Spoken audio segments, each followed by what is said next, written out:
ప్రియులారా, చాలా నెలలుగా మనము ఈ ప్రత్యక్ష గుడారమును గురించిన ధ్యానాలు చేస్తున్నాం. గత వారంలో ప్రత్యక్ష గుడారమును గురించి గంగాళము అనే ఉపకరణం గురించి ధ్యానం చేస్తాం. ఒకసారి ప్రత్యక్ష గుడారం ఇమేజ్ చూస్తే ఇది ప్రత్యక్ష గుడారం అయితే, ఈ ప్రత్యక్ష గుడారం చుట్టూ ఉన్న సన్నపు నారతో నేయబడిన ఈ ప్రాకారమును గురించి మొట్టమొదటిగా ధ్యానం చేస్తాం మనం. ఆ తరువాత ప్రత్యక్షపు గుడారపు గుమ్మం తూర్పు భాగాన్ని ఉన్న ఈ గుమ్మను గురించి ధ్యానం చేసాం. ఈ గుమ్మంలో ప్రవేశించగానే వ్యక్తికి ఎవరికైనా తారసపడేది బలిపీఠం. ఈ బలిపీఠం గురించి చాలా ధ్యానాలు చేసాం. బలిపీఠాన్ని గురించి చాలా ధ్యానాలు చేసాం. బలిపీఠాన్ని దాటితే వెంటనే తారసపడేది గంగాళం, ఇత్తడి గంగాళం అని పిలుస్తారు. ఇది గంగాళం. ఈ గంగాళం గురించి ధ్యానం చేస్తున్నాం. ఈ గంగాళము క్రైస్తవ విశ్వాస జీవితంలో ఈ గంగాళము అనుభవం చాలా ప్రాముఖ్యమైంది. ఆ గంగాళము అనే అంశంలో మనం పొందుకునే అనుభవాలు చాలా చాలా చాలా ప్రాముఖ్యమైనవి. బలిపీఠం దగ్గర బలి అర్పణలు జరుగుతాయి. ఆ బలి అర్పణల ద్వారా పాప క్షమాపణ, పాప నివృత్తి, పాపం నుండి విడుదల, పాపము నుండి విమోచన కలుగుతుంది. బలిపీఠం దగ్గర బలిపీఠము పాప క్షమాపణ ఇచ్చేది. అలాగే పాప క్షమాపణ పొందుకున్న తర్వాత ఆ వ్యక్తి ఎప్పటికీ పవిత్రుడిగా ఉండలేడు. కనుక నిరంతరము తన జీవితానికి అంటుకుంటున్న మాలిన్యాన్ని కడుగుకుంటూ బ్రతకాలి. ఆ కడుగుకునే ఆ క్లెన్సింగ్ అనే ప్రక్రియ, కడగబడే ప్రక్రియ జీవితం అంతా కొనసాగుతూనే ఉంటుంది. దినదినము మనల్ని మనం కడుగుకుంటూ మన జీవితాలు కొనసాగాలి. అలాంటి ప్రక్రియను సూచించేది ఈ గంగాళము. బలిపీఠం దగ్గర బలి అర్పణ జరిగింది, నా పాపానికి విడుదల కలిగింది, ఇంకా అక్కడి నుంచి నా జీవితం ఇంకా ధన్యమైపోయింది అనుకోవడానికి లేదు. ప్రియులారా, గమనించాలి. That is the beginning. ఒక బలిపీఠం దగ్గర బలి అర్పణ అర్పించినప్పుడు that is the beginning of a believer's life. ఆయన జీవితానికి అది ప్రారంభం. కనుక ఈ బలిపీఠము, గంగాళం, ఈ రెండు అంశాలు చాలా ప్రధానమైన అంశాలు విశ్వాస జీవితంలో. రక్షణ పొందకపోతే, రక్షణ పొందని వారు బలిపీఠం దగ్గరికి చేరి సజీవ యాగములుగా మీ జీవితాలు అర్పించి రక్షణ అనుభవాన్ని పొందాలి. అది బలిపీఠపు అనుభవం. రక్షణ పొందిన వారు ప్రతినిత్యము ఈ గంగాళము అనే ప్రక్రియ, కడగబడుతూ ఉండే ప్రక్రియలో ఉండాలి. బలిపీఠం అనేది ఒక స్థితిని సూచించేది. బలిపీఠం, నేను రక్షణ పొందాను, నేను ప్రభువుకు నా జీవితాన్ని అప్పగించాను, నేను పాప క్షమాపణ పొందుకున్నాను, పాపం నుంచి ఒక దినాన్ని విడుదల పొందుకున్నాను, యేసుక్రీస్తు ప్రభుని నేను రక్షకునిగా అంగీకరించాను అని చెప్పిన వారందరూ కూడా మీ జీవితాల్లో ఒకానొక సమయంలో జరిగిన ప్రక్రియ అది. కాగా మనం విశ్వాసము ద్వారా నీతిమంతులుగా తీర్చబడి ఉన్నామని రోమీయులకు రాసిన పత్రిక 5వ అధ్యాయము 11వ వచనంలో మనం చూస్తాం. విశ్వాసము ద్వారా నీతిమంతులుగా తీర్చబడ్డామని. గత వారం మీ ముందుంచాను. నీవు నీతిమంతుడువా అంటే ధైర్యంగా నేను చెబుతాను, ఎస్ ఐఎమ్, నేను నీతిమంతుడు అని చెబుతాను. ఎందుకంటే నా జీవితాన్ని బట్టి కాదు, నేను చేసిన క్రియలను బట్టి కాదు, నా ప్రవర్తన బట్టి కాదు, నేను నీతిమంతుడిని. ఎందుకంటే ఆయన నన్ను నీతిమంతుడిగా చేశాడు కనుక. Because he justified me, I'm justified. నేను నీతిమంతుడిని ఎందుకంటే ఆయన నన్ను నీతిమంతుడిగా చేశాడు కనుక. ఎప్పుడు నీతిమంతుడిగా చేశాడంటే ఎప్పుడైతే నేను యేసుక్రీస్తు ప్రభుని రక్షకునిగా అంగీకరించానో, that very moment I got justified. ఆ క్షణంలోనే దేవుడు నన్ను నీతిమంతుడిగా చేశాడు. నీతిమంతుడు అంటే ఎస్, నేను నీతిమంతుడినే. రక్షించబడిన ప్రతి క్రైస్తవ విశ్వాసి ధైర్యంగా చెప్పగలగాలి, నేను నీతిమంతుడిని. ఎందుకంటే నీ జీవితాన్ని బట్టి కాదు, నీ క్రియలను బట్టి కాదు, నీ మాటను బట్టి కాదు, ఆయన నీ ఎడల చేసిన కృపాకార్యాన్ని బట్టి. దేవునికి స్తోత్రం చెప్తాం. హల్లెలూయా, హల్లెలూయా. అయితే నీవు పవిత్రుడు అంటే కాదు, నేను దినదినము నన్ను నేను పవిత్రునిగా చేసుకుంటూ ఉన్నాను. అందుకనే పౌలు అన్నాడు ఫిలిప్పీ పత్రికలో, నేను ఇదివరకే గెలిచి తిననేనను, ఇదివరకే సంపూర్ణ సిద్ధి పొంది తిననేనను నేను అనుకోనట లేదు, కానీ గురి యొద్దకు పరిగెత్తుతున్నాను. వెనుకున్నవి మరిచిపోయి ముందున్న వాటి కొరకు వేగిరపడుచు ఆయన నా కోసం సిద్ధపరిచిన బహుమానము పొందవలనని గురి ఎద్దుకు పరిగెడుతున్నాను. ఇంతవరకు నేను పెర్ఫెక్షన్ పొందలేదు. I'm not perfect, but I'm being perfected. కనుక ఈ శాంక్టిఫికేషన్ అనే ప్రక్రియ మన జీవితం అంతా కొనసాగే ప్రక్రియ. జస్టిఫికేషన్ అయిపోయింది. రక్షించబడి ఉంటే నీ జీవితంలో జస్టిఫికేషన్ అయిపోయింది. శాంక్టిఫికేషన్ అనే ప్రక్రియ నిరంతరము జరిగే ప్రక్రియ. అలాంటి శాంక్టిఫికేషన్ అనే ప్రక్రియను సూచించేది ఈ గంగాళం. రక్షణ పొందిన వారికి బలిపీఠము వారి స్థితిని చూపించేది. నీ స్థితి ఏమిటంటే, నేను రక్షించబడిన విశ్వాసిని, నేను బలిపీఠం దగ్గర నా జీవితాన్ని దేవునికి సమర్పించను. గంగాళం ఏమిటంటే దేవునితో మనకున్న సంబంధాన్ని సూచించేది. అది స్థితిని చూపించేది, ఇది సంబంధాన్ని చూపించేది. నీవు దేవునితో సంబంధంలో కొనసాగుతున్నావా లేదా అనేది గంగాళం దగ్గర దినదినము నువ్వు కడగబడుతున్నావా? దేవుని వాక్యము చేత నీవు దినదినము కడుగబడుతున్నావా? అలాంటి కడగబడే ప్రక్రియను చూపించేది ఈ గంగాళం. రక్షించబడితే కంగ్రాచులేషన్స్, కానీ నువ్వు కడగబడే స్థితి కోసం కంగ్రాచులేషన్స్ కాదు. కంగ్రాచులేషన్స్ చెప్పే పరిస్థితి రాదు. ఎప్పుడూ ఆల్ ది బెస్టే, ఎప్పుడు ఆల్ ది బెస్టే. ఏది ఎప్పుడు చెప్పాలో కరెక్ట్గా తెలుసుకోవాలట మనం. ఒక్కొక్కసారి కంగ్రాచులేషన్స్ చెప్పవలసినప్పుడు ఆల్ ది బెస్ట్ చెప్పినప్పుడు కంగ్రాచులేషన్స్. ఒక ఆయనకి ఒక మంచి ఫ్రెండ్ ఉన్నాడట, మంచి వ్యాపారవేత్త. ఆ వ్యాపారవేత్త బిజినెస్ చాలా అద్భుతంగా చేస్తున్నాడు. బిజినెస్ పెరిగింది, చాలా విస్తరించింది బిజినెస్. కనుక ఒక చోట నుంచి మరొక చోటకి ఇంకా పెద్ద బిల్డింగ్ కట్టి ఆ పాత చోటు నుంచి కొత్త చోటుకి బిజినెస్ మారుస్తున్నాడట. ఆ కొత్త చోటుకి బిజినెస్ మార్చేటప్పుడు ఆ వ్యాపారవేత్త ఫ్రెండ్ వెళ్ళడానికి, ఆ ఓపెనింగ్ సెషన్కి వెళ్ళడానికి, ఆ బిల్డింగ్ ఓపెనింగ్కి, ఆ వ్యాపారం ఎన్హాన్స్మెంట్ ఓపెనింగ్కి వెళ్ళడానికి తీరిక లేక ఆయన ఒక బొకే పంపించాడట. వింటున్నారు కదా? బొకే పంపించాడు.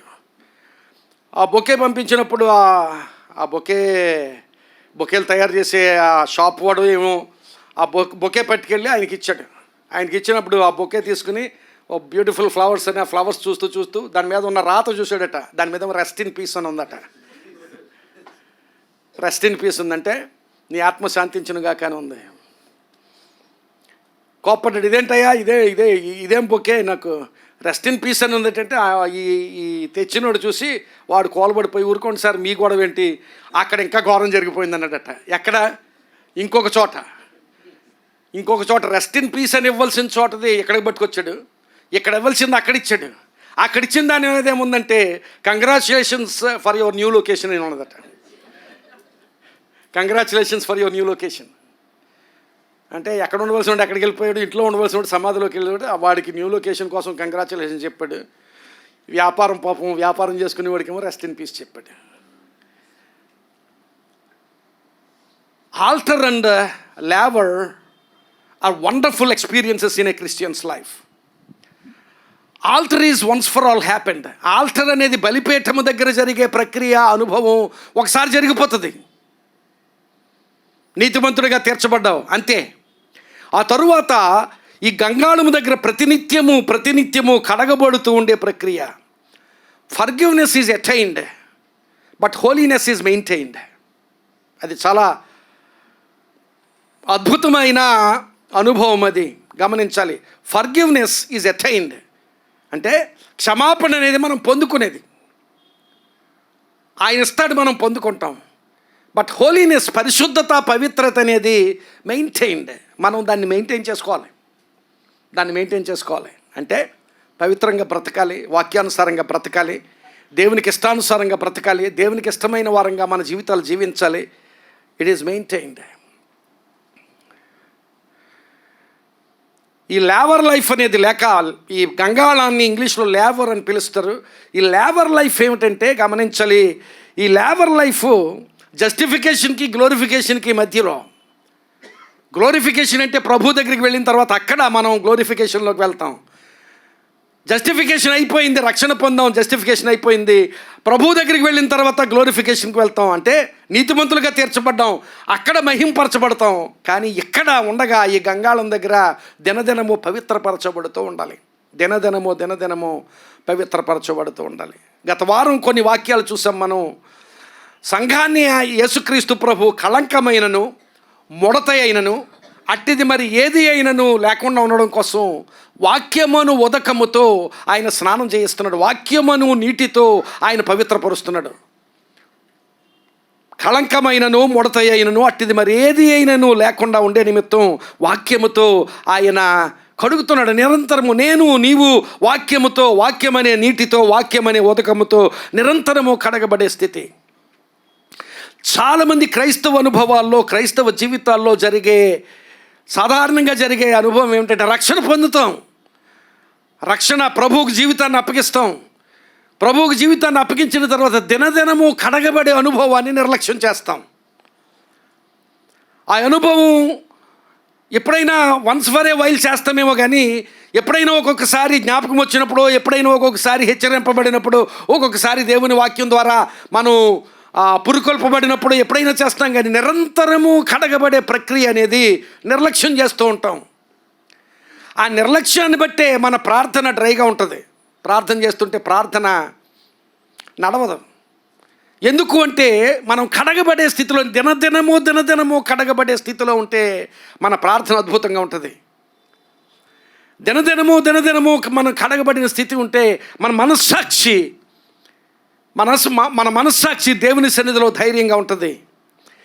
దినదినము కడగబడే అనుభవం ఉంటే మన ఆరాధన జీవము కలిగిన ఆరాధనగా ఉంటుంది. ఆరాధనలో కొంతమంది తమ్మును మరిచిపోయి ఆరాధన చేస్తుంటారు. కొంతమందికి ఆరాధన బోరింగ్. ఆరాధన జరుగుతుంటే అటు ఇటు చూస్తుంటారు. ఆరాధన జరుగుతుంటే రకరకాల విన్యాసాలు చేస్తుంటారు. నేను చూస్తుంటాను. రకరకాల విన్యాసాలు అంటే ఏంటి, బద్ధకం తీర్చుకునే వాళ్ళు ఒకరు, మెటుకులు తీసేవాళ్ళు ఒకరు. ఆరాధన జరుగుతుంటే అసలు ఆరాధన జరుగుతుంటే ఇవన్నీ ఎక్కడ జరుగుతాయి అనిపిస్తుంది నాకు. ఆరాధన జరుగుతుంటే ఆరాధనలో మనల్ని మనం మర్చిపోయి, దేవుని సన్నిధిలో మనల్ని మనం మర్చిపోయి, we get lost in the presence of God when we worship the lord. దేవుణ్ణి ఆరాధన చేసేటప్పుడు తప్పిపోయిన అనుభవం, ఆయన సన్నిధిలో తప్పిపోయిన అనుభవం, అలాంటి అనుభవం కలగాలి అంటే దినదినము వాక్యము చేత కడగబడిన అనుభవం. ఎప్పుడో వన్స్ ఇన్ ఏ వైల్ కాదు, once in a blue moon కాదు, దినదినము వాక్యము చేత కడగబడిన అనుభవం. అలాంటి అనుభవం ఉన్నవాడు ఆరాధనలో జీవము కలిగిన ఆరాధన చేస్తాడు. ఆత్మతోనూ సత్యముతోనూ ఆరాధన చేసే అనుభవం ఉంటుంది. దినదినము కడగబడిన వాడు సేవను భారంగా ఎంచుకోడు, సేవను ఆధిక్యతగా ఎంచుకుంటాడు. ఏదైనా దేవుని పని చేయాలంటే దేవుని పని ఒక ఆధిక్యత, దేవుని పని ఒక ఆశీర్వాదం, దేవుని పని ఒక దేవుడిచ్చిన గొప్ప కృప అన్నట్టుగా ఎంచుతాడు. అంతేగాని దేవుని కోసం ఏదైనా పని చేయవలసి వచ్చినప్పుడు భారంగా, అబ్బా పాస్టర్ గారు ఈ పని చెప్పాడు అన్నట్లుగా, లేకపోతే అబ్బా ఈ పని చేయవలసి వచ్చింది అన్నట్లుగా భారంగా ఫీల్ అవ్వడు. దినదినము కడగబడేవాడు దేవుని పని ఆధిక్యతగా, ఆశీర్వాదంగా, కృపగా భావిస్తాడు.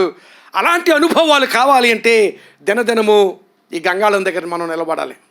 నేను గత వారం చెప్పాను, for a Christian's life that laver zone is a very important zone, a unique zone in a Christian's life. ఈ గంగాళం అనే ప్రాంతం, గంగాళం అనే ఆ జోన్, ఆ ప్రాంతం, ఆ అనుభవం చాలా అద్భుతమైన అనుభవం.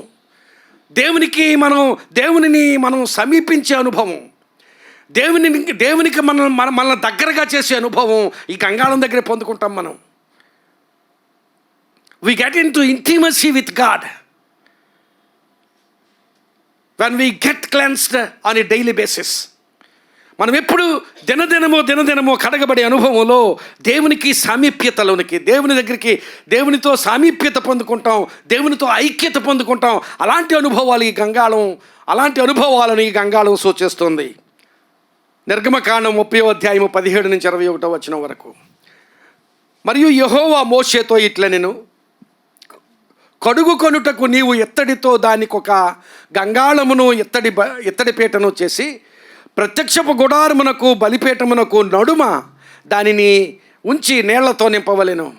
ఆ నీళ్లతో అహరోనును అతని కుమారులను తమ చేతులను కాళ్లను కడుగుకొనవలెను.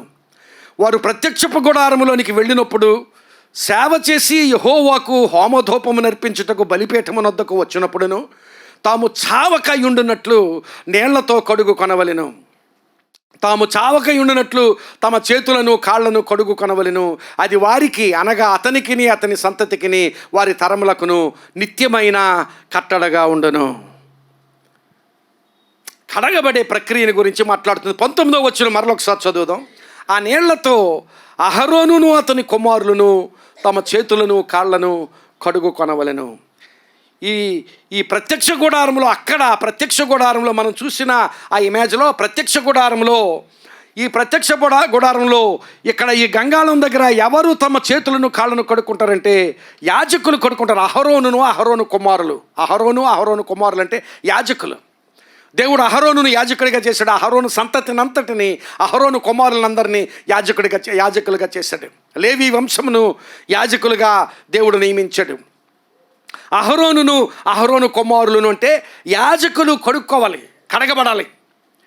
దేవుని సన్నిధిలో యాజకత్వం వహించే వారందరూ కూడా అక్కడ బలి అర్పణ అర్పించిన తర్వాత, బలిపీఠం మీద బలి అర్పణలు అర్పించిన తర్వాత కడగబడాలి. బలిపీఠం మీద బలి అర్పణ అర్పించినప్పుడు ఒకవేళ ఉదయమే యాజకుడు ఆ ప్రత్యక్ష గుడారానికి వచ్చినప్పుడు, అంటే యాజకులకు కూడా క్రమం ఉంటుందా, వారి క్రమము చొప్పున జకరియా తన క్రమము చొప్పున, యాజక క్రమము చొప్పున ధూపం వేచి ఉండగా దూత వచ్చి కనపడ్డాడు జకరియాకి. యాజక క్రమం అంటే ఆ షెడ్యూల్, లేకపోతే ఆ డ్యూటీ టైము.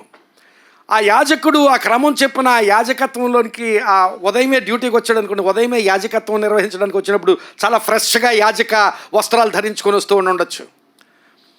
ఫ్రెష్గా ఆ యాజక వస్త్రాలు ధరించుకొని వచ్చి అక్కడ బలి అర్పణలు అర్పిస్తాడు. ఎవరో బలి పశువుని తీసుకుని వస్తారు, నా పక్షంగా బలి అర్పణ అర్పించమని బలి అర్పిస్తాడు. అలాగూ వరుసగా ఎన్నో బలి అర్పణలు చేస్తాడు యాజకుడు. ఆ బలి అర్పణలు చేసిన మీదట తన చేతులు, తన శరీరం, తన కాళ్ళు, తన వస్త్రాలు అన్నీ కూడా మలినమవుతాయి. ఆ మలినమైన స్థితిని కడుక్కోవాలి. ఆ గంగాళం దగ్గర మరలా మందిరంలోనికి వెళ్ళేటప్పుడు ఆ ఇమేజ్ చూపించాం ఒకసారి.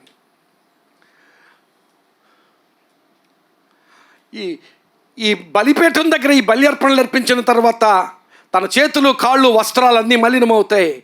ఆ తరువాత ఈ గుడారంలోనికి లేక ఈ మందిరములోనికి ప్రవేశించేటప్పుడు మలినముతో ప్రవేశించడానికి వీల్లేదు. కనుక అదంతా కూడా మలినమంతా కూడా ఇక్కడ కడుక్కోవాలి. యాజకుడు ఇక్కడ కడుగు కొనకుండా దీనిలోనికి వెళ్ళడానికి వీల్లేదు. అక్కడ కడుగబడాలి. యాజకులు తమ మాలిన్యాన్ని కడుగుకోవాలి. మనము కూడా రక్షించబడ్డాం, పాపం నుంచి విడుదల పొందాం, విమోచన పొందాం, క్షమాపణ పొందాం. కానీ ప్రతిదినము ఏ మాలిన్యము అంటుకోకుండా బ్రతుకుతున్నామా అంటే లేదు. దినదినము ఏదో ఒక మాలిన్యం మన జీవితాల్లో చోటు చేసుకుంటున్నప్పుడు ఆ మాలిన్యము కడగబడాలి. వాక్యంతో, ప్రార్థనతో ఆ మాలిన్యాన్ని దినదినము కడుక్కోవాలి. యాజకులు దాన్ని కడుక్కోవాలి. అహరోనును అతని కుమారులను. అహరోనికి యాజకత్వపు పిలుపు ఉంది. ప్రియులారా గమనించాలి. Aaron had a call on his life to be a priest or a high priest. యాజకుడిగా లేక ప్రధాన యాజకుడిగా ఉండడానికి అహరోనుకు దేవుని పిలుపు ఉంది. హెబ్రీయులకు రాసిన పత్రిక 5వ అధ్యాయము 4వ వచనం చూసినట్లయితే అక్కడ ఈ మాటలు ఉన్నాయి. మరియు ఎవడును ఈ ఘనత తనకు తానే వహించుకొనడు కానీ అహరోను పిలువబడినట్లుగా దేవుని చేత పిలువబడిన వాడై ఈ ఘనత పొందును. ప్రియులారా గమనించాలి. ఈ యాజకత్వాన్ని అక్కడ ఘనతగా చూపిస్తున్నాడు, అది భారం కాదు.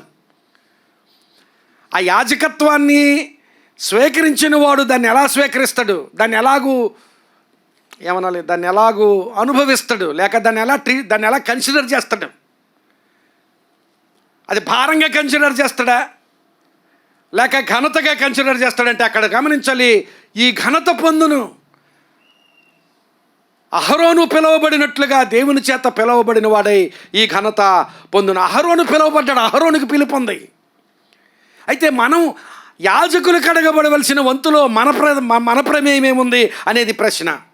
పేతురు రాసిన మొదటి పత్రిక 2వ అధ్యాయము 9వ వచనం చూస్తే అక్కడ ఈ మాటలు ఉంటాయి.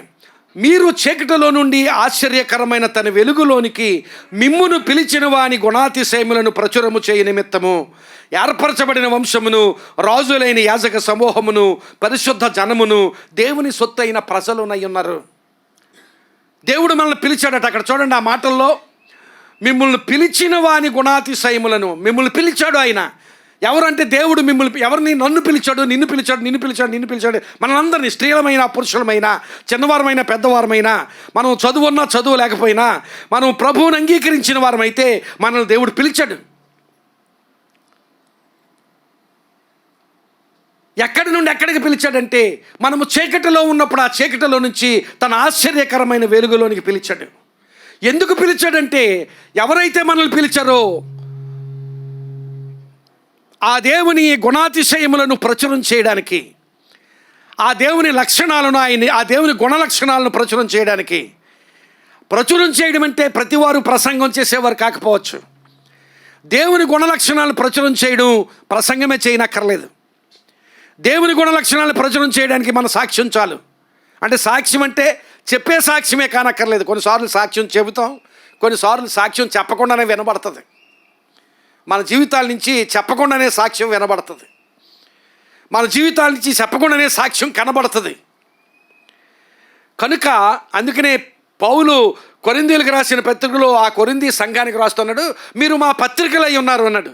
You are are epistles. మీరు మా పత్రికలు, మీ జీవితాల్లో గొప్ప సాక్ష్యం ఉన్నది. మీరు పత్రికలుగా ఉన్నారు. ప్రతి క్రైస్తవుడు పత్రికగా ఉండాలి. ప్రతి క్రైస్తవుడు సాక్ష్యంగా ఉండాలి.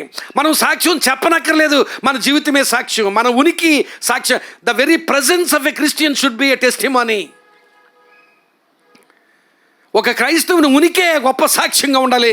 అలాంటి గొప్ప సాక్ష్యంగా ఉండడం, ఆయన గుణాతిశయములను ప్రచురం చేయడం అనేది యాజకత్వపు లక్షణం. నేను పిలిచాడు దేవుడు. ఎందుకంటే మరొకసారి పేతురు మొదటి పత్రిక 2వ అధ్యాయం 9వ వచనం, మిమ్మల్ని పిలిచిన వాని గుణాతిశయములను ప్రచురము చేయ నిమిత్తము మనల్ని ఏం చేశాడట, ఆయన ఏర్పరచబడిన వంశముగా చేశాడు, రాజులైన యాజక సమూహంగా చేశాడు. మనల్ని యాజక సమూహంగా చేశాడు. మనమందరం ఒక సమూహం.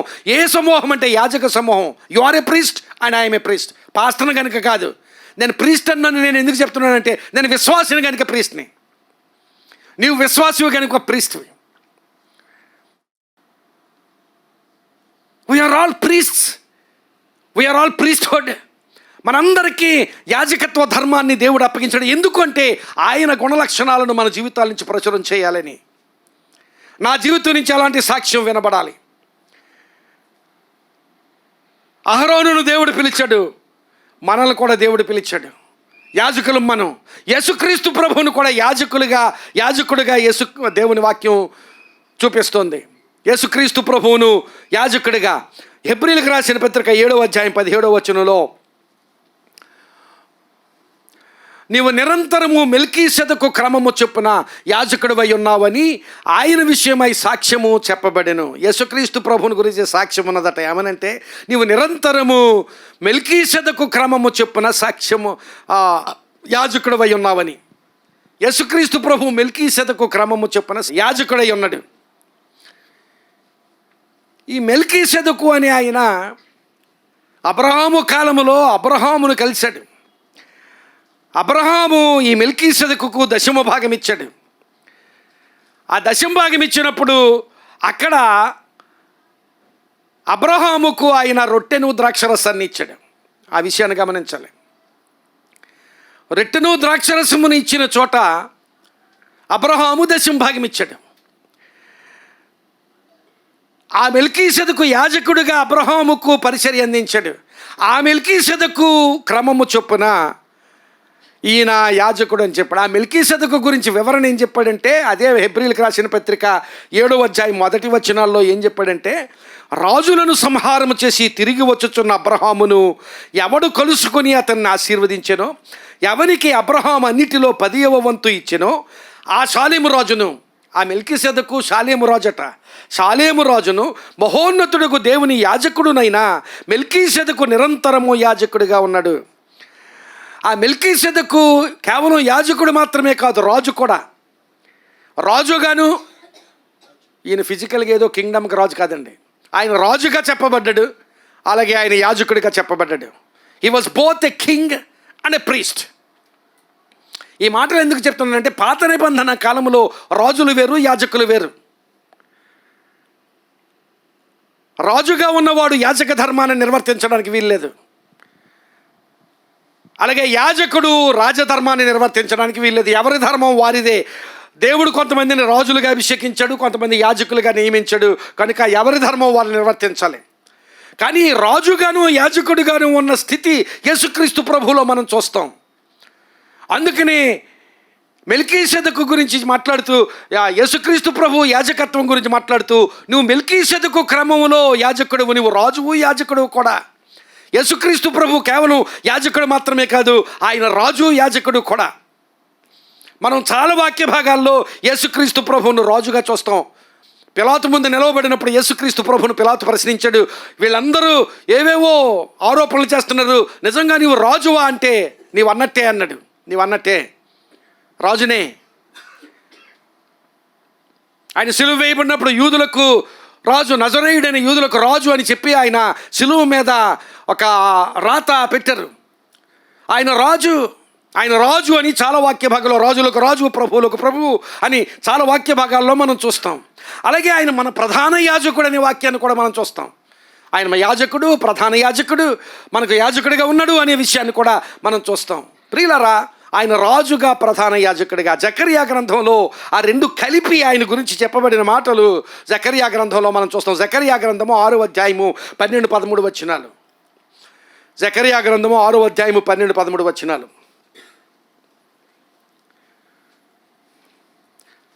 మలాకీ గ్రంథం ముందుంటుందండి జకర్యా గ్రంథం. అతనితో ఇట్లనుము, సైన్యములకు అధిపతియగు యెహోవా సెలవిచ్చినదేమనగా, చిగురు అని ఒకడు కలడు, అతడు తన స్థలములో నుండి చిగుర్చును. ఆ చిగురు అనేది యేసుక్రీస్తు ప్రభువే. అతడు యెహోవా ఆలయము కట్టును, అంటే సంఘమును కడతాడు. అతడే యెహోవా ఆలయము కట్టును. అతడు ఘనత వహించుకొని సింహాసనాసీనుడై ఏలును. సింహాసనాసీనుడై అతడు యాజకత్వము చేయగా, సింహాసనాసీనుడు యాజకత్వం చేయడం అనేది పాత నిబంధనలో nowhere it happened and it should not happen. అక్కడ జరగలేదు, జరగకూడదు కూడా. అతడు సింహాసనాసీనుడై ఏలును, అంతవరకు బాగుంది. అతడు సింహాసనాసీనుడై యాజకత్వము చేయగా, అది అబ్జెక్షనబుల్. సింహాసనాసీనుడు యాజకత్వం చేయడానికి వీల్లేదు పాత నిబంధన కాలంలో. కానీ ఆ పాత నిబంధన కాలంలోనే చెప్పబడుతుంది, రాబో మెస్సయ్య గురించి మాట్లాడుతూ, అతడు ఘనత వహించుకొని సింహాసనాసీనుడై ఏలును, సింహాసనాసీనుడై అతడు యాజకత్వము చేయగా ఆ ఇద్దరికీ సమాధానకరమైన యోచనలు కలుగును. అదేంటో చాలా భావగర్భితమైన వాక్యం అది. 6వ వచనమా 7వ వచనం, అది 13వ వచనం, 6వ అధ్యాయంలో 13వ వచనం, చాలా అద్భుతమైన వచనం అది. యేసుక్రీస్తు ప్రభువును పాత నిబంధన కాలంలోనే ఏలికగా చూపిస్తున్నాడు, అంటే రాజుగా చూపిస్తున్నాడు. మరొక ప్రక్క యాజకుడిగా చూపిస్తున్నాడు. ఆయన అలాగూ యాజకుడిగాను రాజుగా ఉండగా ఆ ఇద్దరికి సమాధానకరమైన యోచనలు. ఏ ఇద్దరు? రాజు యాజకుడిని. ఏ ఇద్దరు అంటే రాజుకి యాజకుడికి సమాధానకరమైన, అంటే వీళ్ళకి అప్పుడప్పుడు సమాధానంగా ఉండేవారేమో కానీ ఎక్కువసార్లు రాజు యాజకుడు కుదిరేది కాదు. ఎందుకంటే యాజకుడు అనుకునేవాడు, నేను దేవునికి ప్రతినిధిని, ఐఎమ్ రిప్రజెంటేటివ్ ఆఫ్ గాడ్, ఏదైనా చేస్తే నా మాట ప్రకారం జరగాలి అని యాజకుడు అంటాడు. రాజు ఏమంటాడు? నేను ఈ దేశానికి చక్రవర్తిని, రాజును, నా మాట జరగాలి అని ఆయన. ఇలాగూ మతానికి రాజ్యానికి ఎప్పుడు కూడా ఒక విధమైన పోటీ ఉండేది. చరిత్రలో చూడండి, ఇప్పుడు చరిత్రలో చూడండి, హిస్టరీ అంతా చూస్తే, వెనక్కి వెళ్ళి మనం హిస్టరీ అంతా చదివితే, మనం హిస్టరీని రకరకాలుగా చదువుతాం. పొలిటికల్ ఆస్పెక్ట్లో హిస్టరీని చదువుతాం, సోషలాజికల్ ఆస్పెక్ట్లో హిస్టరీని చదువుతాం, అలాగే రిలీజియస్ ఆస్పెక్ట్లో హిస్టరీని చదివితే ఎప్పుడు కూడా రిలీజియన్ అండ్ కింగ్డమ్, మతము రాజ్యము, ఈ రెండు కూడా ఎప్పుడు పోటీ పడుతూ ఉండేవి. ఎప్పుడైనా అప్పుడప్పుడు ఆ రాజుకి యాజకుడికి మంచి సంబంధం కుదిరితే అప్పుడప్పుడు కలిసేవారేమో, కానీ ఎక్కువ సార్లు there was a competition, there use to be a competition between the Kingdom and the religion. అంటే ఏ రిలిజియన్ అయినా, ఒక రిలిజియన్ గురించి నేను మాట్లాడడం లేదు. ఆ దేశంలో ఏ రిలిజియన్ ఉంటే ఆ రిలిజియన్.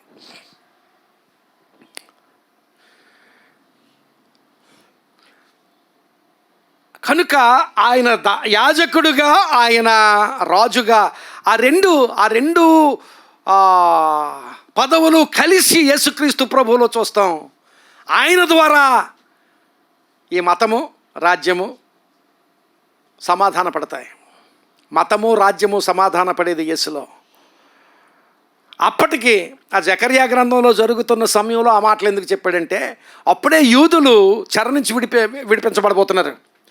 విడిపించబడబోయే యూదులు చెర నుంచి విడిపించబడిన తర్వాత జెరుబ్బాబెలు అప్పుడు యూదులకు గవర్నర్ అయిన జెరుబ్బాబెలు యూదులకు గవర్నర్గా ఉన్నాడు కనుక ఆయన రాజు కాకపోయినా హీఈస్ ద చీఫ్, ఆయన పరిపాలకుడు.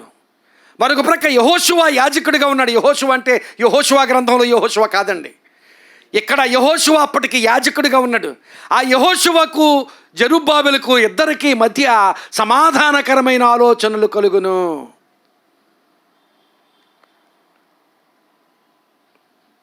ఇంకా రాబోయే కాలంలో మెస్సీయ రాబోతున్నాడు. ఆ మెస్సీయ ఆయనే రాజు, ఆయనే యాజకుడు కనుక ఆయన ద్వారా ఈ రాజ్యము అలాగే మతము రెండు ఐక్యమవుతాయి. దేవునికి స్తోత్రం చెప్దాం. హల్లెలూయా.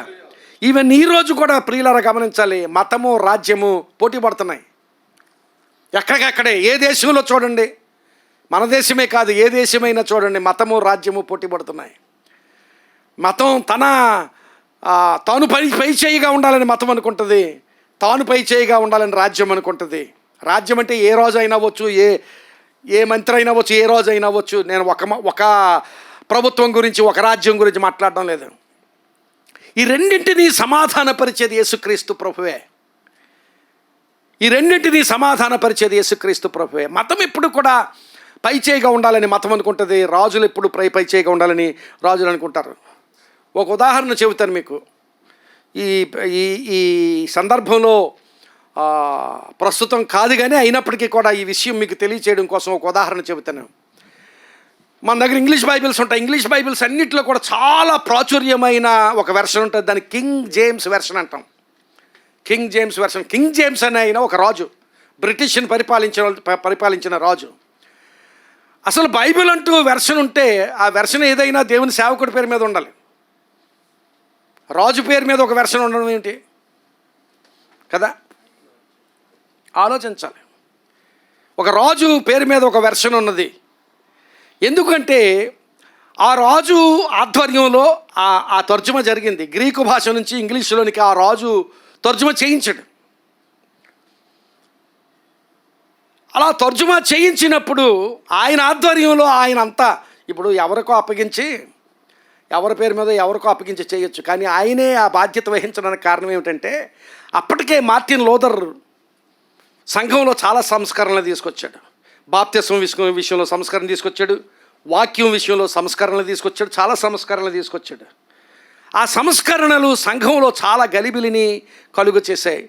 సంఘంలో గలిబిలి ఏమవుతుందంటే, సంఘంలో గలిబిలి రాజ్యానికి ముప్పది, రాజ్యానికి ముప్పు కలుగుతుంది. సంఘంలో గలిబిలి వస్తే రాజ్యానికి ముప్పు ముప్పు కలగకుండా ఉండడం కోసం ఆయన ఆధ్వర్యంలో ఆయన ఆలోచన మేరకు తర్జుమా చేయించాడు. అది అర్థమవుతుందా?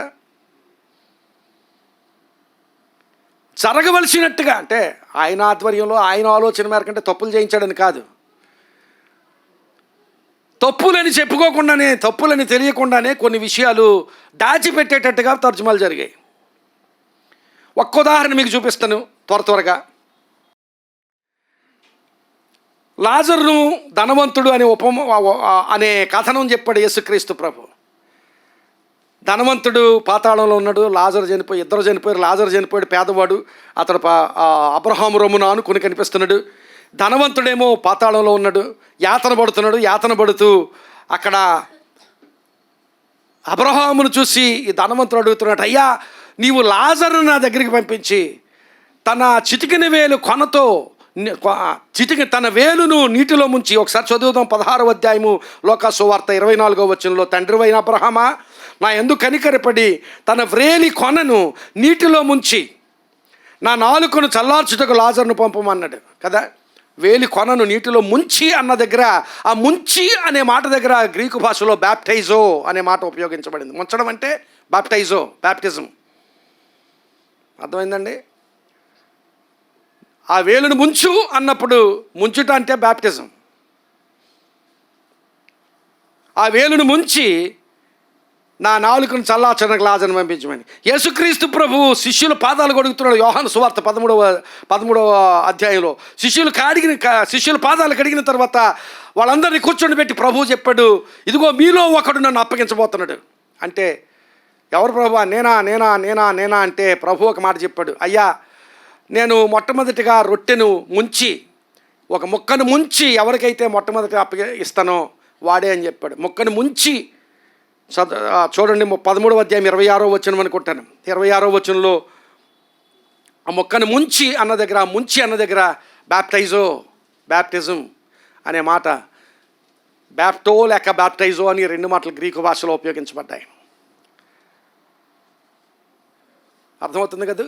ముంచుట అంటే బ్యాప్టైజో లేకపోతే బ్యాప్టిజం. గ్రీకు భాషలో ఆ మాట బ్యాప్టైజో అనే మాట ఏ భాష అంటే మన భాష కాదు, తెలుగు భాష కాదు, ఇంగ్లీష్ భాష కాదు, ఏ భాష కాదు, గ్రీకు భాష.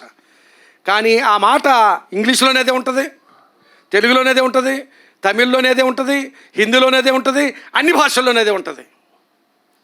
మనకు అది ఏంటో అర్థమైపోయింది కనుక మనం దాని గురించి కష్టపడం. కానీ ఆ మాట మన భాష మాట కాదు, ఇంగ్లీష్ మాట కాదు, మనకి తెలిసిన ఏ భాష మాట కాదు, గ్రీకు మాట అది.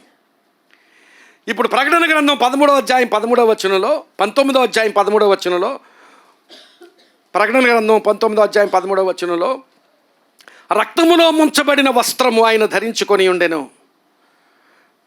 మీ బైబిల్స్లో చూడండి, రక్తములో ముంచబడిన వస్త్రము. ఆ ముంచబడిన అన్న దగ్గర క్రింద ఫుట్ నోట్లో ఏమనుంది? చిలకరించిన, ముంచబడిన, చిలకరించిన, ఎలా కన్ఫ్యూజ్ చేసేసారు. ముంచబడిన దగ్గర చిలకరించిన, చిలకరించిన దగ్గర ముంచబడిన, ఇలాంటి వరవడి సంఘంలో చోటు చేసుకున్న దాన్ని బట్టి ఇప్పుడు మార్టిన్ లూథర్ గారు ఏం చెప్పాడు? అది కాదండి, బాప్తిసం అంటే ముంచాలి అని చెప్పాడు ఆయన. ఇప్పుడు అలా చెప్పినప్పుడు సంఘంలో పెద్ద గలిబిలి, అది మామూలు గలిబిలి కాదు. ఇప్పుడు మనం అర్థం చేసుకోలేము ఆ గలిబిలిని. వాక్యం విశ్వాస చేతుల్లోకి రావాలి, సంఘంలో గలిబిలి. బాప్టిజం అంటే ఎక్కడికో తీసుకుని వెళ్ళి, ఒక బకెట్ తీసుకుని వెళ్ళి నీళ్లు పోయడం కాదు, లేక చిలకరించడం కాదు, ముంచాలి. సంఘంలో గలిబిలి. అలాంటి గలిబిలి చోటు చేసుకుంటుంటే ఒక మాట చెప్పనా? ఈ మాట అనొచ్చో లేదో, గోపి అని పిలుస్తాం అప్పుడప్పుడు కొంతమందిని. గోపి అంటే ఏంటి? అది గోడ మీద పిల్లి అన్నట్టుగా. అలాంటి తర్జుమా చేయించాడు కింగ్ జేమ్స్. ఇప్పుడు వేలు ముంచి అన్న దగ్గర బాప్టిజం అనే మాటను ముంచి అని చేయించాడు. మొక్కను ముంచి అన్న దగ్గర బాప్టిజం అనే మాటను ముంచి అని చేయించాడు. తండ్రి యొక్కయు కుమారుని యొక్కయు పరిశుద్ధాత్మ యొక్కయు నామములోనికి మీరు బాప్తిసం ఇచ్చి అన్న దగ్గర ముంచి అని చెప్పి చేయించలేదే? అది బాప్తిసం ఉంచాడు. ఎందుకంటే వివాదం లేకుండా. మతము, రాజ్యము మతం మీద అలాంటి ప్రభావాన్ని చూపించగలదన్నమాట. అర్థమవుతుంది కదా? ఒక రాజ్యము మతం మీద అలాంటి ప్రభావాన్ని చూపించగలదు. అలాగే కొన్నిసార్లు మతము రాజ్యం మీద కూడా ప్రభావం చూపించగలదు. కనుక ఈ రెండింటినీ సమాధానపరిచేది ఎవరంటే యేసుక్రీస్తు ప్రభువే. దేవునికి స్తోత్రం. హల్లెలూయా, హల్లెలూయా. ప్రియులారా, ఇప్పటికీ లేకపోతే రాబోయే కాలంలో జరగబోతున్న స్థితి ఏమిటంటే రాజ్యాన్ని, విశ్వాసాన్ని, సంఘాన్ని ఐక్యపరిచేది యేసుక్రీస్తు ప్రభువే. మెస్సయ్యలోనే రాజ్యము, సంఘము ఐక్యపరచబడబోతుంది. దేవునికి స్తోత్రం. హల్లెలూయా, హల్లెలూయా. అలాంటి స్థితిని సూచిస్తూ ఇక్కడ దేవుని వాక్యంలో మాట్లాడిన మాటలు జకర్యా గ్రంథంలో ఆ ఇద్దరి ఆలోచనలను సమాధానపరిచే మెస్సయ్య రాబోతున్నాడు. ఆ ఇద్దరు ఆలోచనలను సమాధానపరిచే మెస్సయ్య రాబోతున్నాడు. ఆ ఇద్దరికి సమాధానకరమైన యోచనలు కలుగు చేస్తాడు. ఆయన రాజుగా ఉంటాడు, యాజకుడిగా ఉంటాడు. సంఘములో నిత్యము అలాంటి సమాధానకరమైన స్థితి కలగాలి. అందుకనే మనలను ఆయన యాజకులుగా చేశాడు. ఎలాంటి యాజకులుగా చేశాడంటే అహరోను యాజకుడు మాత్రమే, అహరోను సంతతి యాజకులు మాత్రమే. మెల్కీసెదకు క్రమంలో నుంచి వచ్చాడు కనుక యేసుక్రీస్తు ప్రభు రాజుగాను యాజకుడిగాను ఉన్నాడు. ఇప్పుడు మనల్ని ఎలా చేశాడంటే, ఇప్పుడు పేతురుపత్రికలో చదివిన చదువు ఆ వచనం మనం చదువుదాం. పేతురుపత్రిక మొదటి పత్రిక 2వ అధ్యాయం 9వ వచనంలో మనం ఇంతకుముందు చదివిన వాక్య భాగాన్ని ఇప్పుడు చదువుదాం. మీరు చీకటిలో నుండి ఆశ్చర్యకరమైన తన వెలుగులోనికి మిమ్మును పిలిచిన వాని గుణాతిశయములను ప్రచురము చేయ నిమిత్తము ఏర్పరచబడిన వంశమును, రాజులైన యాజక సమూహము. దేవునికి స్తోత్రం చెప్దాం. హల్లెలూయా. మనం కేవలం యాజకులం కాదు, మనం రాజులైన యాజక సమూహంగా. నీవు ఒక రాజువు, నీవు ఒక యాజకుడువు. నీవు క్రీస్తుని ప్రియులారా గమనించాలి. పాత నిబంధన యాజకత్వం అంతా నేమో అహరోను క్రమంలో యాజకత్వం. యేసుక్రీస్తు ప్రభు యాజకత్వం మెల్కీసెదకు క్రమంలో యాజకత్వం. మన యాజకత్వం యేసుక్రీస్తు ప్రభువులో ఐక్యమైన యాజకత్వం. యేసుక్రీస్తు ప్రభువులో మనం ఐక్యమైన స్థితిలో నుండి, ఆయనలో నుండి పొందుకునే యాజకత్వం. ఆయన రాజు, ఆయన యాజకుడు కనుక నిన్ను నన్ను కూడా రాజుగాను యాజకుడిగాను చేశాడు. దేవునికి స్తోత్రం. హల్లెలూయా. రాజులైన యాజక సమూహంగా చేశాడు. ఆయన ప్రత్యేకమైన ఏర్పరచబడిన వంశమును రాజులైన యాజక సమూహంగా చేశాడు. మనల్ని యాజక సమూహంగా చేశాడు. ఆ యాజకత్వ ధర్మం నిర్వర్తించడానికి ఆ యాజకుడు ఆ గంగాళం దగ్గర ఎలాగైతే తాను కడుక్కునేవాడో, మనము కూడా దినదినము మనల్ని కడుక్కొనవలసిన అవసరత మన జీవితాల్లో ఉన్నది అని ఆ యాజకత్వ ధర్మం నీకు నాకు చూపిస్తుంది. మనకి ప్రశ్న రావచ్చు, అక్కడ యాజకుడు కడుక్కున్నాడు కదా, నాకేం పని కడుక్కోవడం? నువ్వు యాజకుడు, యు ఆర్ ఎ ప్రీస్ట్. నీ అద్దాలతో కాదు, దేవుని అద్దాలతో, యేసుక్రీస్తు ప్రభు అద్దాలతో చూడు. యేసుక్రీస్తు ప్రభు అద్దాలతో చూస్తే నీలో ఒక యాజకుడు కనిపిస్తాడు. అద్దాలతో చూస్తే, if you look in to your self with Jesus' glasses, you can see a priest in you and I can see a priest in me. నీ దృష్టితో నీవు చూడడం కాదు, యేసు దృష్టితో నీవు చూస్తే, నీవు నిజంగా రక్షించబడిన విశ్వాసం అయితే, నీవు నిజంగా దేవుని సన్నిధిలో నీ పాపములు ఒప్పుకొని ఆయన రక్షకుడిగా స్వీకరించి నీతిమంతుడిగా తీర్చబడిన విశ్వాసం అయితే, నీవు ఒక యాజకుడువు, రాజు అయిన యాజకుడువు. అలాంటి రాజులైన యాజక సమూహంగా మనల్ని చేశాడు దేవుడు. ఎందుకు అంటే రాజులైన యాజక సమూహంగా చేయడం అనేది యాజకత్వం ఒక భారంగా స్వీకరించమని కాదు, అది ఘనత అని చెప్పాడు అక్కడ. అది ఆధిక్యత అని చెప్పాడు, అది ఆశీర్వాదం అని చూపించబడింది.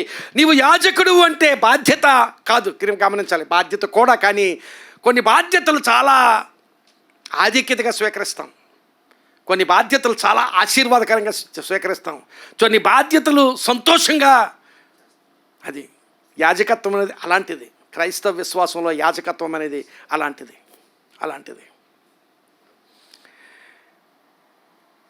రాజులైన యాజక సమూహంగా చేశాడు కనుక నీవంతా ఘనత, యాజకత్వపు ఘనత, యాజకత్వపు ఆశీర్వాదం, యాజకత్వపు దీవెన నీవు స్వీకరిస్తే, నీవు దినదినము నీవు కడుక్కోవాలి.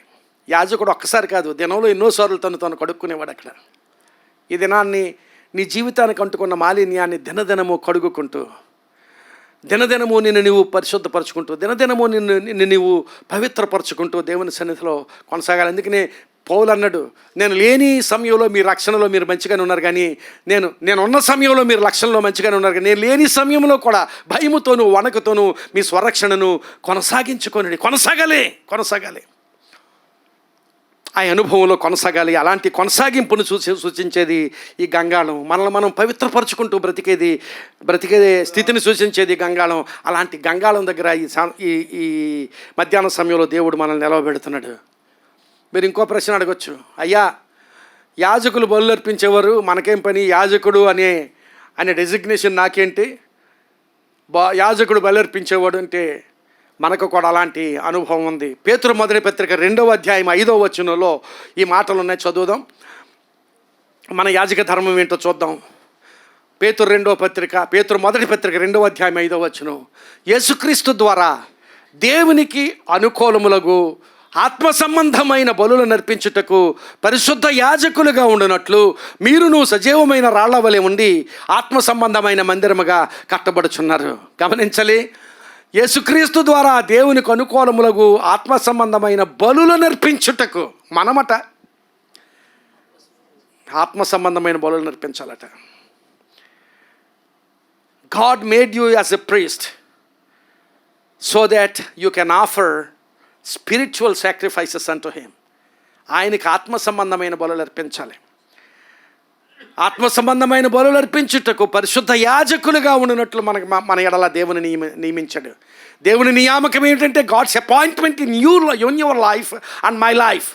God's appointment in you and in me is that we are priests, and as priests we need to offer spiritual sacrifices unto the Lord. ఆయనకు మనము ఆత్మ సంబంధమైన బలులు అర్పించాలి. రెండు విషయాలు మాట్లాడాడు అక్కడ. ఆత్మ సంబంధమైన బలులు అన్నాడు, దేవునికి అనుకూలములుగా ఆత్మ సంబంధమైన బలులు. ఈ దేవునికి అనుకూలములుగా అనే మాట ఎక్కడో విన్నట్టుగా ఉంది. ఎక్కడ? రోమాపత్రిక 12వ అధ్యాయం 1వ వచనంలో పరిశుద్ధమును దేవునికి అనుకూలమైన సజీవ యాగములుగా ఉందా? పరిశుద్ధమును దేవునికి అనుకూలమైన సజీవ యాగములుగా మిమ్మల్ని మీరు దేవునికి సమర్పించుకొనుడి. దేవునికి అనుకూలమైన వారుగా మిమ్మల్ని మీరు, దేవునికి అనుకూలమైన అర్పణ ఏంటంటే నిన్ను నీవు అర్పించుకోవడం. నిన్ను నీవు దినదినము దేవునికి అర్పించుకోవడం. You need to offer yourself as a living sacrifice. నిన్ను నీవు దేవునికి అర్పించుకోవడం. అది ఎప్పుడో ఒక్కసారి కాదు ప్రియులారా, గమనించాలి. ప్రతినిత్యము జరగవలసిన ప్రక్రియ. నన్ను నేను దేవునికి అర్పించుకోవడం, నిన్ను నీవు దేవునికి అర్పించుకోవడం. అది నా యాజకత్వ ధర్మం నుంచి మొట్టమొదటిగా జరగవలసింది. దేవునికి అనుకూలమైన అర్పణ నన్ను నేను అర్పించుకోవాలి, నిన్ను నీవు అర్పించుకోవాలి. అది ఎప్పుడూ జరగవలసిన ప్రక్రియ. అదే గంగాళం సూచిస్తుంది. గంగాళం సూచించేది నిన్ను నీవుగా ఆయనకు అర్పించుకోవడం, నన్ను నేనుగా అర్పించుకోవడం. తర్వాత ఆత్మ సంబంధమైన బలులు అర్పించాలట. ఆత్మ సంబంధమైన బలులు ఏంటంటే నీ స్తుతి ఆత్మ సంబంధమైన బలి, నీ సేవ ఆత్మ సంబంధమైన బలి, నీ సహవాసం ఆత్మ సంబంధమైన బలి. ప్రియులారా గమనించాలి, మనం స్తుతిస్తుంటే ఆ స్తుతి యాగము అంటాం. యాగం అంటే బలి, అర్పణ, బలి అర్పణ. స్తుతి యాగము అంటే ఆ యాగము, స్తుతి అనేది నీ ఆత్మ సంబంధమైన బలి అర్పణ. నీ సేవ ఆత్మ సంబంధమైన బలి అర్పణ, నీ సహవాసం ఆత్మ సంబంధమైన బలి అర్పణ. యాజకుడు దేవునికి నేరుగా ప్రార్థన చేసేవాడు. భక్తుడు వచ్చి యాజకుడికి చెప్తే, ఆయన యాజకుడైతే నేను వెళ్ళి నా విన్నపాన్ని ఆయనకు చెప్తే ఆయన నా పక్షంగా ప్రార్థన చేసేవాడు. పాత నిబంధన కాలం అది. కానీ ఇప్పుడు నేరుగా ఆయనకి నువ్వు ప్రార్థన చేయొచ్చు. ఎందుకంటే నువ్వు యాజకుడు కనుక. ఎందుకంటే పరిశుద్ధ స్థలానికి, అతి పరిశుద్ధ స్థలానికి ఉన్న తెరను యేసుక్రీస్తు ప్రభు శిలువ ద్వారా పైనుంచి క్రిందికి చినిగాను.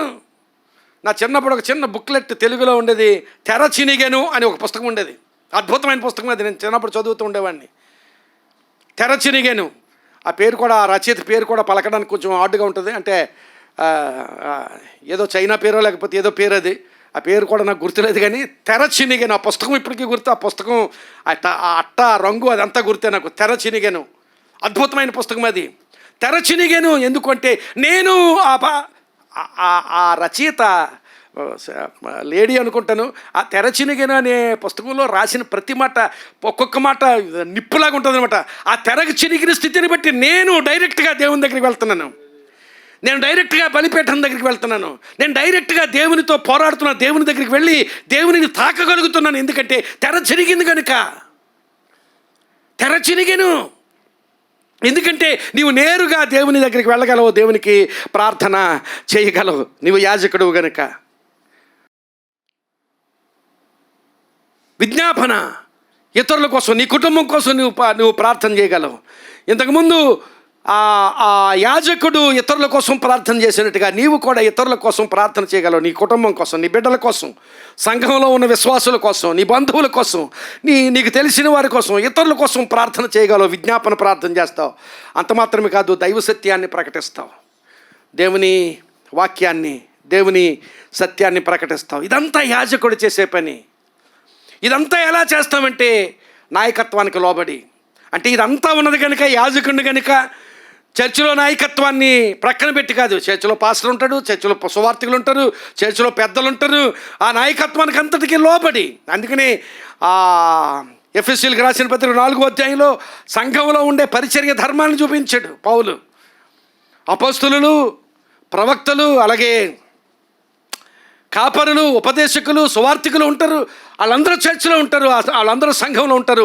ఆ నాయకత్వానికి లోబడి ప్రతి విశ్వాసి ఒక యాజకుడిగా ఆ యాజక ధర్మాన్ని నిర్వర్తించవలసిన అవసరం. ఆ ధర్మం నిర్వర్తించడం అది ఒక ఘనత. ఆ ధర్మం నిర్వర్తించడం అదొక ఆధిక్యత. ఆ ధర్మం నిర్వర్తించడం ఒక ఆశీర్వాదం. ఆ ధర్మం నిర్వర్తించడం ఒక సంతోషం. అంతేగాని భారభరితమైన బాధ్యత కాదు. ఒకవేళ బాధ్యత అయితే ఆ బాధ్యత సంతోషం, ఆ బాధ్యత ఘనత, ఆ బాధ్యత ఆధిక్యత, ఆ బాధ్యత ఆశీర్వాదం, ఆ బాధ్యత ఉన్నతమైన ఆశీర్వాద అనుభవాన్ని చూపించేదే కానీ భారం కాదు. భారభరితమైన ఆశీర్వాదం కాదు, భారభరితమైన బాధ్యత కాదు. ప్రియులారా గమనించాలి. యాజక ధర్మాన్ని నిర్వర్తించాలి. మరొకసారి మూలవాక్యంలో 20వ వచనాన్ని చదువుతున్నాను. 20వ వచనం, వారు ప్రత్యక్ష గుడారంలోనికి వెళ్ళినప్పుడు సేవ చేసి యెహోవాకు హోమధూపము నర్పించుటకు బలిపీఠమునొద్దకు వచ్చినప్పుడు తాము చావక ఉండినట్లు నీళ్లతో కడుక్కొని వెళ్ళను. గమనించాలి, 2 సందర్భాలు చెప్తున్నాడు ఆ వచనంలో. ఎప్పుడు కడుక్కోవాలట? ప్రత్యక్షపు గుడారంలోనికి వెళ్ళినప్పుడు, సేవ చేసి యెహోవాకు హోమధూపము నర్పించుటకు బలిపీఠమునొద్దకు వచ్చినప్పుడు. 2 సందర్భాలు. ఒకటి బలిపీఠమునొద్దకు వచ్చినప్పుడు, 2 ప్రత్యక్ష గుడారంలోనికి వెళ్ళినప్పుడు. అంటే బలిపీఠం దగ్గర బలి అర్పించడానికి వస్తాడు, వచ్చినప్పుడు కడుక్కోవాలి. ఒకవేళ రక్షణ లేకపోతే రక్షణ కొరకు దేవుని దగ్గరికి వచ్చేవాడు మొట్టమొదటిగా తన పాపములు కడుక్కొని వాక్యముతో తన జీవితాన్ని శుద్ధి చేసుకొని దేవునికి తన జీవితాన్ని అప్పగించుకోవాలి. రెండవది, ప్రత్యక్షపు గుడారములోనికి వెళ్ళినప్పుడు, మందిరంలోనికి వెళ్ళినప్పుడు, మందిరంలోనికి వెళ్ళినప్పుడు నీ ప్రవర్తనను జాగ్రత్తగా చూసుకోమని మన ప్రసంగి గ్రంథం 5వ అధ్యాయం 1వ వచనంలో ఉంటుంది. మందిరంలోనికి వెళ్ళినప్పుడు నీ ప్రవర్తన జాగ్రత్తగా చూసుకో. కనుక బలిపీఠమునొద్దకు వచ్చినప్పుడు మొదటి సందర్భం. రెండవది ప్రత్యక్ష గుడారంలోనికి వెళ్ళినప్పుడు.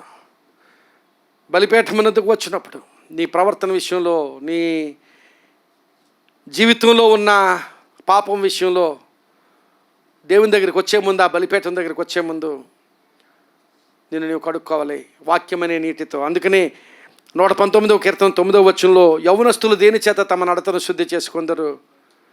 దేవుని వాక్యంను బట్టి దాన్ని జాగ్రత్తగా చూసుకుంటాం.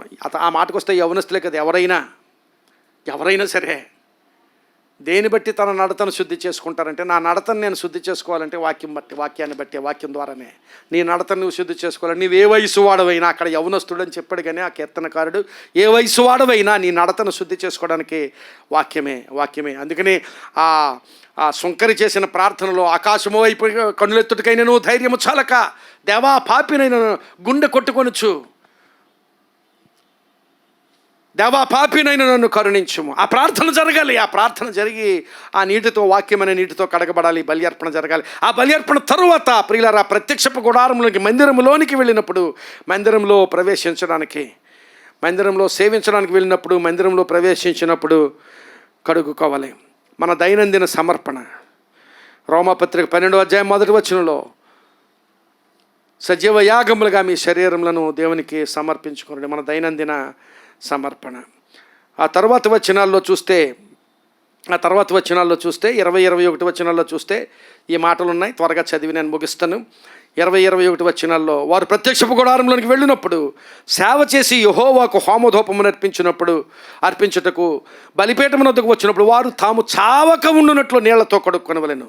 మళ్ళీ 21వ వచనంలో, తాము చావక ఉండునట్లు తమ చేతులను కాళ్ళను కడుక్కొనవలెను. ఎందుకు కడుక్కోవాలని అంటే చావక ఉండునట్లట. ఇది చాలా సీరియస్గా, చాలా తీవ్రంగా ఉంటుంది అన్నమాట. చావక ఉండునట్లు తమ చేతులను కాళ్ళను అంటే, ఇంకొక రకంగా చెప్పాలంటే కడుక్కోకపోతే చస్తాం. అలా చెప్పలేదు దేవుడు నేనన్నట్టుగా తీవ్రంగా చెప్పలేదు. దేవుడు కృప చూపించి, కరుణ చూపించి, తన ప్రేమతో చెప్పాడు, నువ్వు చావక ఉండునట్లు కడుక్కోమన్నాడు. మనిషి అయితే ఏం చెప్తాడంటే, రే కడుక్కోపోతే చస్తావు అంటాడు. దేవుడు అలా చెప్పలేదు. దేవుడు తన కృపను చూపించి, ఆయన కృపామయుడు గనుక, కరుణామయుడు గనుక, ప్రేమ కలిగిన వాడు గనుక నీవు చావక ఉండునట్లు కడుక్కో. 2 సార్లు చెప్పాడు, ఒకసారి కాదు, రిపీట్ చేశాడు. వారు చావక ఉండునట్లు, తాము చావక ఉండునట్లు. ఎందుకంటే పరిశుద్ధత విషయమై నిర్లక్ష్య వైఖరి కుదరదు.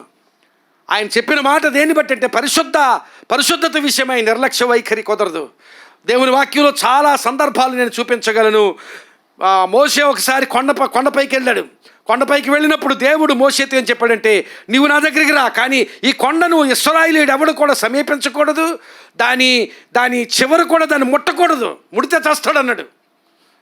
ముడితే చేస్తాడు. ఎందుకంటే పరిశుద్ధమైన స్థలం, ఈ పరిశుద్ధమైన స్థలం విషయమై జాగ్రత్త వహించాలి. పరిశుద్ధత విషయమై నిర్లక్ష్య వైఖరి కుదరదు. నిర్లక్ష్య వైఖరి వహిస్తే చస్తావని చెప్పినట్టుగా నీవు చావక ఉండినట్లు.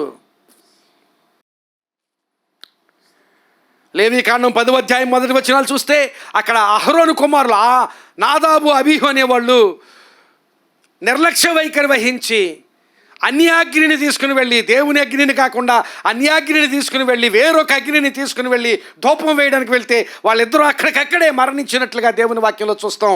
లేవీకాండం 10వ అధ్యాయం 1-2 వచనాల్లో. ఎందుకంటే నిర్లక్ష్యం చేశారు. దేవుని సన్నిధిని, పరిశుద్ధతను, దేవుని సన్నిధిని నిర్లక్ష్యం చేశారు. నిర్లక్ష్యపరిచావా చస్తావు అన్నట్లుగా చావక ఉండునట్లు నీ చేతులు కాళ్ళు కడుక్కొనవలెను. చావక ఉండునట్లు నీ జీవితాన్ని కడుక్కోవాలి.